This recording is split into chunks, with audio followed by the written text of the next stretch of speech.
मग त्याच्यासाठी ते जे तुम्ही ग्लासमध्ये पाणी घेताय त्यामध्ये पण जास्तीत जास्त काचेचा ग्लास असेल तर खूप छान.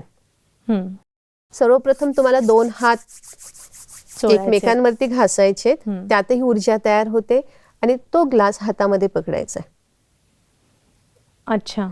दोन्ही हात चार्ज झालेत ऊर्जेने. आता 2 ग्लास हातात पकडायचा आहे आणि त्या पाण्याकडे तुम्हाला 1 मिनिट बघायचंय आणि ह्या सृष्टीला चालवणारी जी शक्ती आहे त्या शक्तीचं आवाहन करायचंय. ओके, म्हणजे ही शक्ती नेमकी कुठली आहे सृष्टीला चालवणारी? ही शक्ती ज्यांना आपण परमात्मा म्हणतो, तर त्या परम शक्तीचं आपल्याला आवाहन करायचंय की हे जे पाणी आहे ह्या पाण्याला परम शक्ती चार्ज करते. मग हे पाणी शक्तिशाली बनतंय, हे पाणी खूप शुद्ध बनतंय. त्यानंतर त्यांना थँक्यू म्हणायचंय परम शक्तीला.